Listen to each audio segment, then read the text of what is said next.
Hello, नमस्कार, प्रातः वंदन। मैं doctor Agam Dayal, retired associate professor zoology and environmental science. पिछले कुछ सालों में कोरोना काल में मैंने यूट्यूब पे 3 प्रकार के लेक्चर्स अपलोड किए हैं। कैरियर काउंसलिंग के 44 एपिसोड्स, पोर्टल का नाम है अगम शिक्षा सुगम कैरियर। जूलॉजी के 200 एपिसोड्स लोड किए हैं। dr.agamdayal/soap classes. You can open it by either this or this. They are on genetics, animal physiology and biochemistry. Thirdly, I have also started some episodes on पर्यावरण. There are 14 episodes. पर्यावरण पे भी अभी 14 episodes हमने शुरू किए हैं। आज हम आपको टिश्यूज के बारे में बताएंगे। और टिश्यूज क्या होते हैं? कोशिकाओं का समूह, ग्रुप ऑफ द सेल्स, जो एक ही काम करता है। जनरली आपकी किताबों में ये लिखा हुआ है group of similar cells which perform one common function. एक ही तरीके की कोशिकाओं का समूह जो एक काम करता है, उसको ऊतक कहते हैं, टिश्यू कहते हैं। लेकिन प्लांट टिश्यूज में जाइलम और फ्लोएम में एक से अधिक टाइप के सेल्स का ग्रुप भी होता है। तो परिभाषा क्या बनती है? एक ही प्रकार के या कभी कभी एक से अधिक प्रकार की कोशिकाओं का समूह जो मिल करके एक काम करता हो, उसको टिश्यूज कहते हैं। तो पहले हम आपको प्लांट टिश्यूज के बारे में बताएंगे, फिर एनिमल टिश्यूज के बारे में बताएंगे। प्लांट टिश्यूज में 2 तरीके के टिश्यूज होते हैं। एक तो ऐसे जिन्हें कहते हैं मेरिस्टेमेटिक टिश्यूज। मेरिस्टेमेटिक टिश्यूज में सेल्स में डिवाइड होने की कैपेसिटी रहती, पोटेंशियल रहती है, तो वो डिवाइड होकर के नए सेल्स को जन्म देते रहते हैं। तो ये जनरली कहाँ पाए जाते हैं? प्लांट के ग्रोइंग रीजन में, जड़ के छोर पे, रूट टिप पे, फिर स्टेम के छोर पे, शूट टिप पे, और जहाँ से लेटरल साइड में ब्रांचेस निकल रही हैं या लीफ निकल रही है, उस जगह के बेस पे, राइट। तो ये 3 तरीके के हो जाते हैं, एपिकल मेरिस्टेम, लेटरल मेरिस्टेम, और बीच में भी कभी कभी पाए जाते हैं जैसे कैम्बियम, जो कि बाद में इसकी थिकनेस को कंट्रोल करते हैं, तो उससे इंटरकैलरी मेरिस्टेम कहते हैं। नेक्स्ट नंबर आता है परमानेंट टिश्यूज। परमानेंट टिश्यूज में सेल डिवीजन की कैपेसिटी समाप्त हो गई है, ये अब डिवाइड नहीं कर रहे हैं, और ये एक पर्टिकुलर फंक्शन के लिए रेस्ट्रिक्टेड हो जाते हैं, स्पेशलाइज हो जाते हैं।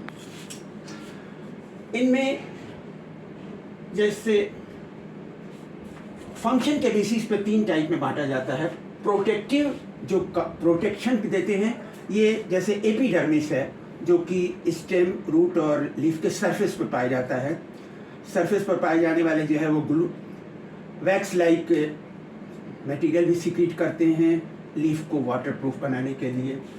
फिर उसके बाद सपोर्टिव टिश्यू और conducting tissue. Supporting tissue support करने के लिए होते हैं। तो इसमें 3 तरीके के होते हैं, पैरेन्काइमा, कॉलेन्काइमा, स्क्लेरेन्काइमा। पैरेन्काइमा को जैसे आप देखें तो ये पैरेन्काइमा के सेल्स थिन वॉल्ड हैं, मोस्टली आइसोडायमेट्रिक, और इनके सेल्स के बीच में जो इंटरसेलुलर स्पेस है, इंटरसेलुलर स्पेस खाली रहेगा। किनारे पर एक न्यूक्लियस होगा, उससे सटा हुआ साइटोप्लाज्म, और बीच में एक सेंट्रल वैक्यूल। तो ये लिविंग सेल्स होते हैं पैरेन्काइमा। अलग अलग फंक्शंस करने के लिए पैरेन्काइमा की सेल्स मॉडिफाई हो जाते हैं। जैसे कभी कभी लीफ में पाए जाने वाले जो फोटोसिंथेसिस करने वाले जो पॉलीसेट टिश्यूज होते हैं, वो भी पैरेन्काइमा हैं, लेकिन उनमें क्लोरोप्लास्ट खूब सारे इकट्ठे हो जाते हैं, तो उसे क्लोरेन्काइमा कहते हैं। पोटैटो में के सेल्स में जो पैरेन्काइमा होते हैं, उनमें स्टार्च ग्रेन्यूल्स साइटोप्लाज्म में इकट्ठे हो जाते हैं, इस तरीके से स्टार्च ग्रेन्यूल्स। स्पॉन्जी टिश्यूज में जैसे एक्वेटिक प्लांट में या बनाना प्लांट में ऐसी पैरेन्काइमेटल सेल्स हैं, लेकिन उनके बीच में इंटरसेलुलर स्पेस बहुत ज़्यादा है। ये देखिए, इंटरसेलुलर स्पेस बहुत ज़्यादा है, तो इन्हें क्या कहते हैं? एरेन्काइमा। तो ये भी लिविंग सेल्स हैं। इसके बाद सेकंड कैटेगरी है कॉलन काइमा। कॉलन मीन्स होता है ग्लू। वैसे तो ये भी सेल्स ऐसे ही होते हैं। और एक चीज़ और आपको जो है ये समझना पड़ेगा कि किताब में कुछ डायग्राम्स जो हैं, जैसे एक इस तरीके की है, तो ऐसे आप देखेंगे तो वो क्या है, इलोंगेटेड सेल्स दिख रही हैं। ऐसे सेक्शन काटेंगे तो क्या होगा, इस तरीके से दिखेंगी। तो ये तो इस तरीके से सेक्शन है, और ये कॉलन काइमा सेल्स इलोंगेटेड हैं इस तरीके से।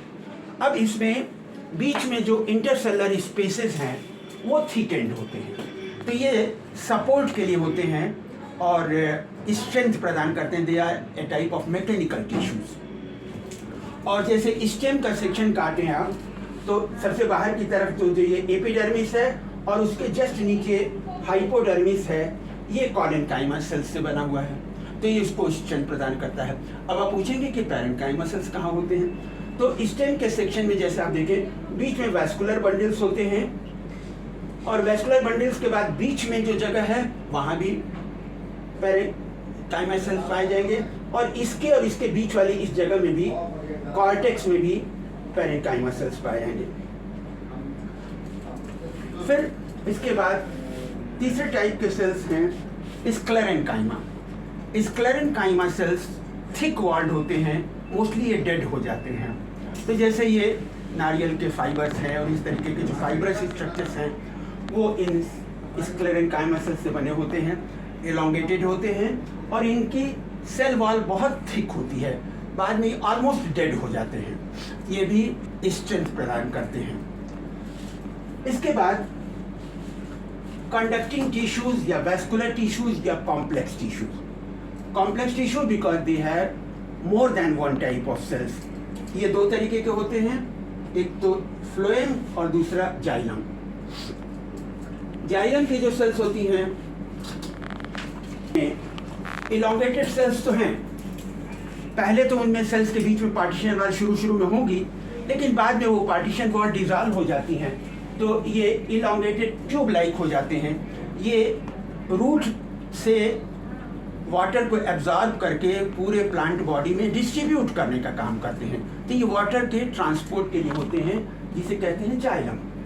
कभी कभी इसमें कुछ सेल्स में स्ट्रेंथ प्रदान करने के लिए इनर वॉल पर थिकनिंग हो जाती है। ये रिंग लाइक भी थिकनिंग हो सकती है और स्पाइरल थिकनिंग भी हो सकती है। और जाइलम में भी दो तरीके की सेल्स होती हैं, तो ट्रैकिड्स और दूसरा वेसल्स। इसके अलावा कुछ बीच बीच में पैरेन्काइमेटस सेल्स भी हो सकती हैं, कुछ इलोंगेटेड फाइबर्स भी हो सकते हैं स्ट्रेंथ प्रदान करने के लिए, जिसे जाइलम फाइबर्स या बास्ट फाइबर्स कहते हैं। यहीं पर एक चीज़ आपको बता दें कि जाइलम क्यों इम्पॉर्टेंट है। इनमें सेल डिवीजन के समय दो टाइप के जाइलम सेल्स बनते हैं। जैसे विंटर सीजन में क्या होगा, छोटे छोटे सेल्स बनेंगे, तो उसे क्या कहते हैं, प्रोटोजाइलम।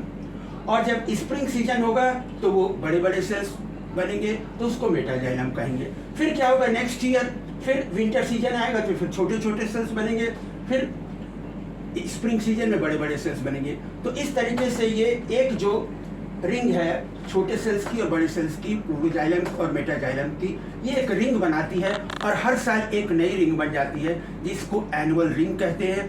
तो एनुअल रिंग को गिन करके, काउंट करके हम पता लगा सकते हैं कि इस प्लांट की एज कितनी है। इसके बाद नंबर आता है फ्लोएम टिश्यू।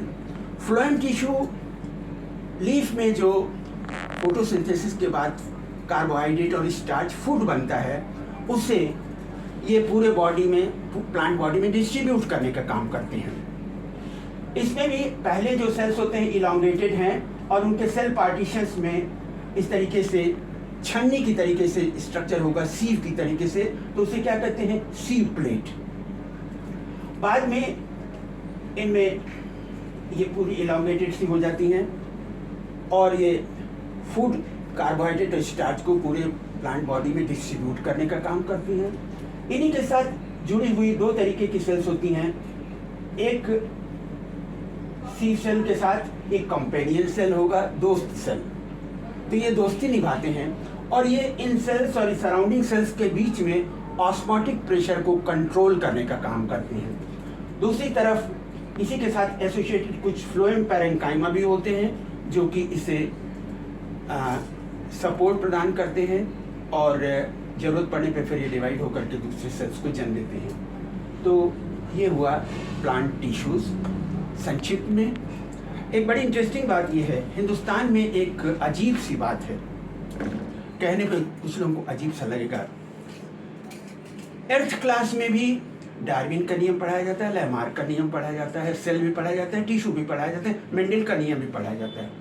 फिर 9th 10th में फिर वही सारे टॉपिक पढ़ाए जाते हैं, सिर्फ 5 से 10% उसमें नई चीज़ें ऐड हो जाती हैं। फिर 11th 12th में आकर के फिर वही मेंडलिंग भी फिर होता है, लैमार्किंग भी, फिर डार्विनिंग भी, वही सेल भी पढ़ाया जाएगा, टिश्यूज भी थोड़ा सा और ज़्यादा होगा।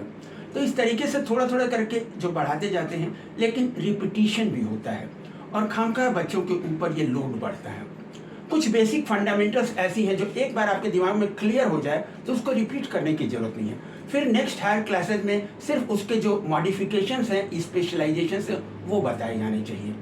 तो एक बार ऐसे ही मैंने मेंडलिज्म पे लेक्चर डिलीवर किया, तो हमारे एक सीनियर टीचर बरेली से उन्होंने पूछा कि ये किस क्लास के लिए है। अब मुझे बड़ा अजीब सा लगा, क्या मेंडल का नियम ये 8th क्लास में अलग होता है, 10th क्लास में अलग होता है, 12th क्लास में अलग होता है, बीएससी में अलग होता है? There is nothing like it. Mendel का नियम वही है, लैमार्क का नियम वही है, डार्विन का नियम वही है, टिश्यूज वही हैं।